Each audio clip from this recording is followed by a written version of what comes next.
Oh, hey there. So welcome to today's video, and I'm going to bring you over here. Hey, welcome to today's video, as today we want to talk about the 10 ways to help you show up more confidently on video. I think this is a very fitting topic because how many of you out there want to potentially be able to build like, and trust in your sleep? I mean, we over here at Liftoff Agent basically help individuals with that alone. We've done videos with Adam Hancock. We've done podcasts with Levi Lassick, and some of these individuals have done over 386 plus transactions in the real estate space on YouTube.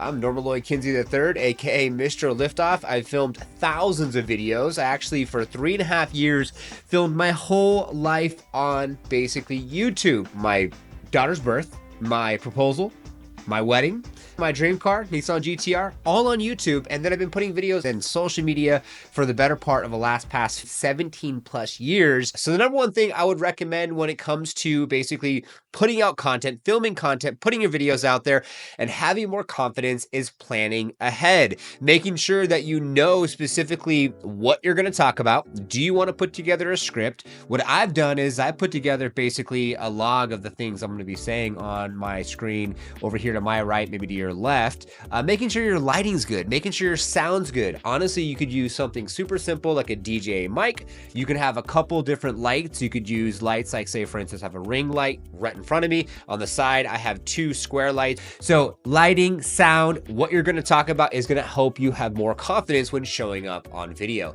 Number 2, you want to make sure that you film all your videos at one time.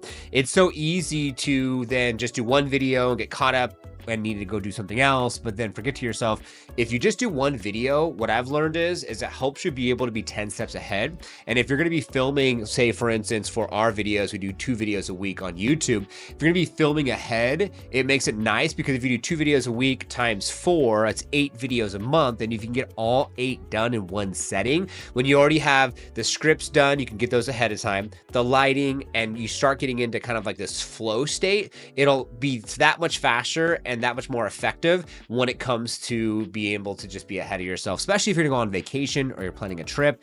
You know, why not just get those videos done while you're doing that process? Number 3, telling stories. Storytelling helps so much. That's what I talked about at the beginning of the video, as far as like what I did with YouTube, how I basically filmed my whole life for 3 years online. Not to mention on social media as well. I'm big about social media, and I actually met my wife off Instagram. I always tell stories on my stories on Instagram. I was having some fun with my RC car yesterday doing some donuts. So number 4, making sure you're more conversational. Having a conversation with the person on the other side of the camera, you're going to be more effective with the process instead of the opposite, when you're basically just talking at the person or just reading a script and you're not actually having a conversation with the other person. And I'm, in my mind, pretending that you're there. So even though you're not there and you're just watching this over a video, I'm pretending on the other side of this camera, I'm speaking to my wife, I'm speaking to my daughter, I'm speaking to a friend or a loved one, and I'm just having a conversation, which was to make it so much more impactful and powerful when you're having more of a conversation. Number 5, know what you're talking about. So if you are a licensed real estate professional and you help individuals with buying a home, then it's a good idea to already have transacted with buyers on that side. And if you haven't transacted with buyers on that side because you're a new agent, then you have to do some research.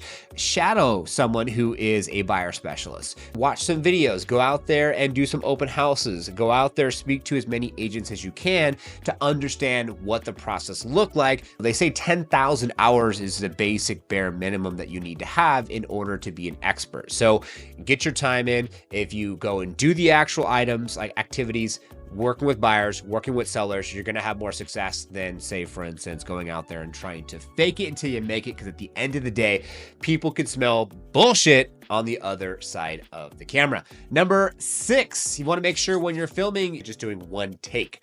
So if you could do one take and keep it super simple, then that would be a lot easier than doing multiple takes. Now, if you're going out and about and you're getting videos of, say, a listing and showing the area, and so you have drone footage and then you show the listing, so you might have to get multiple clips there. But if you're going to film in front of a camera, like that's what Adam Hancock does, he films in front of a camera just like this, one take, and then he puts in the B B-roll, puts in the information, and goes down that process, which makes it a lot easier to do the editing. Number 7, make sure you get yourself ready. So get yourself ready, and whether it's wanting to put on a polo, getting your hair done, putting on a nice watch, even putting on some makeup or a clean shave, you want to make sure that you feel good and feel the way that you're going to feel when you go to a formal listing presentation or when you go to a networking event and you go and you meet with, say, your prospect or clients, or you go to lunch.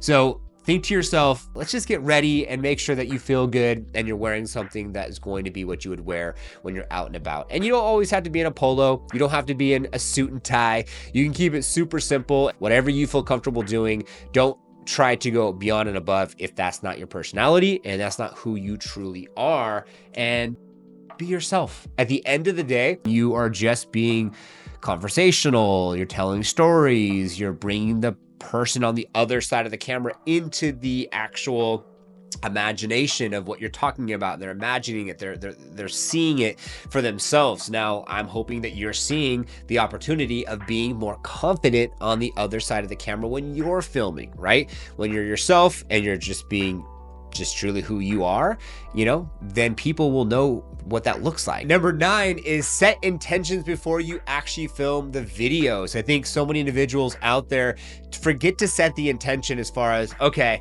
I am going to have my lighting good to go. I'm going to make sure that I have my mic. I'm going to make sure that I get ready. Going to make sure that I have bullet points or a script. For me, bullet points. I'm going to film all the content all together, and I am going to set the intention for ease and flow and an amazing video. So the person on the other side of the video is entertained, they're inspired, they're enlightened, and they're going to walk away and be like, yes, I'm going to do that. Then you could be able to passively prospect and potentially earn more business. And you could even put that intention in the actual video before you film.